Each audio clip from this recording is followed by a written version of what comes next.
Good afternoon.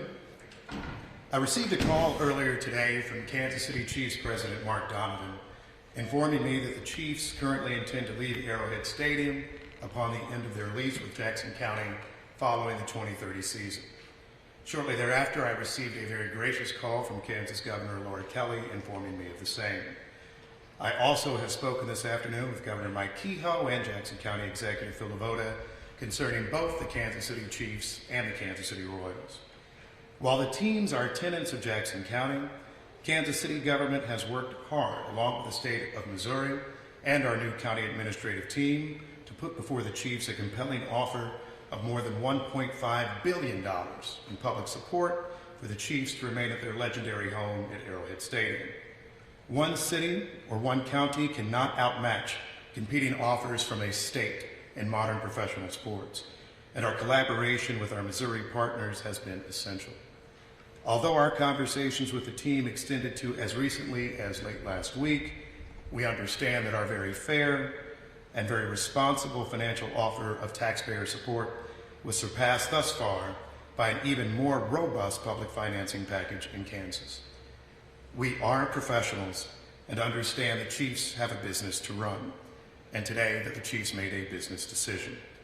We wish them well as they pursue their legislative and administrative steps ahead in Kansas, but remain committed to ensuring Arrowhead Stadium, Missouri, Jackson County, and Kansas City remain an option should the deal not conclude.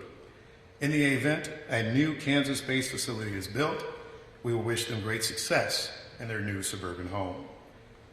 While I had my serious differences on this issue with former Jackson County Executive Frank White, and wish the processes and obstacles in 2023 and early 2024 could have proceeded differently, I, along with the governor, the county executive, city administrative staff, and other officials, have worked collaboratively and nonstop over the past year to provide a fair and robust offer for the teams, exceeding almost all prior pledges of public support in National Football League markets. Our unified, hard-working, and exceptional team will continue our strong efforts as we work to retain the Kansas City Royals in a transformational downtown facility. Great cities hold great venues, which provide not only revenue benefits, but also employ thousands, expose residents and visitors alike to new areas and businesses, and provide brand and cultural benefit to key parts of our community. While the Chiefs aren't going far away and aren't gone yet, today is a setback as a Kansas Citian, as a former Chiefs season ticket holder, and as a lifelong Chiefs fan. Today is a loss for the communities of East Kansas City, Independence, Raytown, and some of our favorite places en route to the stadiums, like LC's Barbecue. Today is a loss for the Arrowhead tradition that so many of us in the Chiefs Kingdom hold dear. At the new location, folks will make new memories. But for those of us who remember the painful days, like 3 missed field goals as a playoff 1 seed, and the joyous ones, like hoisting the Lamar Hunt Trophy for that first time at Arrowhead Stadium in 2020. Years growing up and growing old in the Arrowhead parking lot, and the outdoor stands that in the elements were one of the few places in our community where we came together, breaking through divides of age, hometowns, race, income, and politics. This will be a tough adjustment. I wanted my 2 young sons and your children and your grandchildren to get to experience that same Arrowhead experience.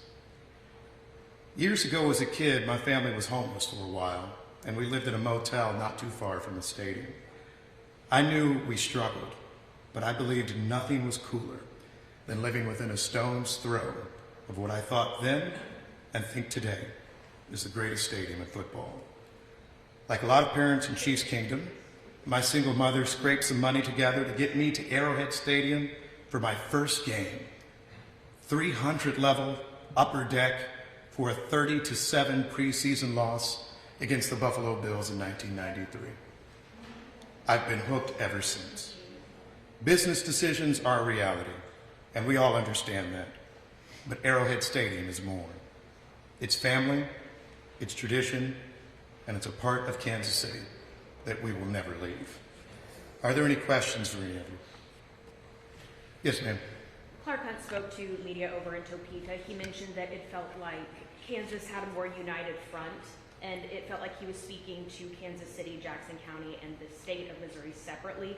Can you comment on this and how that might change or affect conversations with the Royals going forward? You know, what I will say in regards to the Kansas City Royals is this, that I had a conversation with Governor Kehoe, with County Executive Lavoda, and everyone is working together and locked in to make sure that we can do good work to keep that team, not just in Kansas City, but to build a transformational downtown facility. I have no concern of the differences. I think many of you covered the past discussions and conversations as they existed with the prior county executive. There were differences of opinion in terms of the desire to retain these teams, the desire for different tax initiatives, funds, etc. I do think long-term that's something that we need to look to from this story. Kansas worked together across political aisles, across different levels of government. I think that was clear and important for them, and I commend Governor Kelly, whom I consider a friend, on making sure they organize that effort. I think going forward, Missouri, regardless of the politics, needs to make sure they're doing the same. But I will say this on behalf of Kansas City. I said in my remarks that we are not the landlord for the teams, either one right now. But throughout this process, dating back to 23, certainly through 2024, and immediately after the election, we have visited with these teams nonstop. We have made sure they know that we will work all that we can do. It's just unfortunate that myself and the City Council can't create star bonds. Next question. The Chiefs, even prior to the April 2024 vote, specifically Mark Donovan, said that the area surrounding Arrowhead was not worthy of development. What role do you believe the area there played in the fight that you had? Do you believe, now that they are building a stadium district, that was always their intention? You know, I have a few comments on that. First of all, I think the world of Mark Donovan. I think he's a good executive, and you've seen the Chiefs' success relate to that. All that being said, those are good people, good, hard-working Kansas Citians, Americans, and frankly, good, hard-working Chiefs fans, who, as I noted before, are proud to be close to that stadium. You know, when I was a homeless kid in a motel, I didn't have a lot to be proud of. I was proud of being close to Arrowhead. And so what city government, county government, and everyone involved needs to make sure they do is work to make sure that we continue to invest in that area. We cannot forget about East Kansas City. Frankly, what I think makes Arrowhead now somewhat special is that it is a melting pot of everyone. And frankly, the area around it is too. And so, no, it is not surrounded by fancy hotels. It is not surrounded by things you can spend $1,000 and $2,000 at. But you ask yourself at a certain point in life, does everything have to be? Can there be a place where we actually all come together? And I think that's what Arrowhead Stadium certainly was, and I hope that's what we see in the future. Yes, sir. Do you feel like Frank White, this is his lasting legacy, is moving the Chiefs to Kansas? I think Frank White's going to have a legacy of a great baseball player in Kansas City, and I think it'll come back to that. I think there will be a lot of discussions and probably after actions about what happened with these teams. Why did they go on the ballot together? Why did all the separate things happen along the way? And I certainly wish we could replay a lot of those steps. That being said, we're looking forward now. Forward for us is making sure that we continue to have good but responsible conversations with the Kansas City Royals.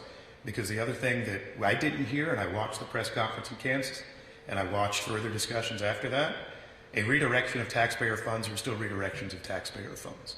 We need to make sure that while we are responsible, we also are competitive. And I think what Kansas City finds itself in right now is making sure that it stays competitive, whether it's with neighbors across the street or around the world. It's disappointing sometimes that you have to fight those border war battles. And, you know, listening to this, everybody was saying there's all this new, these changes. The Chiefs have been here in the Kansas City area. They've been part of the Kansas City area. I think that, frankly, we are talking about continuing traditions, perhaps, but we need to find a way long-term in Kansas City to grow the pie, to make sure that we're actually building something new and dynamic for our metro, not jumping back and forth, which I think this will help accelerate. Yes? Do you think the Jackson County, Kansas City, Missouri deal relying on voter approval kind of scared the Chiefs over in Kansas where they don't necessarily need that voter approval? You know, I think there is an odd part of all of this, and I say this as the guy who has said that I believe that we will be able to come up with good terms for the Kansas City Royals that don't require a public vote. That being said, public engagement is a good thing. You know, I have heard lots of discussions over recent weeks about, you know, it's good that they don't have to go to the voters or they don't have to do that. You should actually still want to engage. And I hope that what we don't get out of this experience is to hell with the people. I'm not going to throw anybody under the bus, and we can go back to that election and look at all the different questions people have, of me as well, and say that, you know what, I'm not going to judge the people of Jackson County who said we wanted more information on a multi-billion-dollar deal. I'm not going to be unfair to them with that. I think that's what the people of our region deserve. That's what the people of Kansas deserve. That's if we get the Royals deal done, the people of Kansas City, Missouri deserve, and we'll make sure we do all of that. Yes. Mayor, Go ahead. with Kansas City losing one franchise, do you think that, I know not in your term, but would you highly recommend going after an NBA, another NHL team? You know, I think that obviously we always look to find ways to grow and be dynamic. We'd love to look for anyone else. I think job one is making sure not only that we retain the Kansas City Royals, but that we build a dynamic, engaging atmosphere for them that frankly does what's best for cities.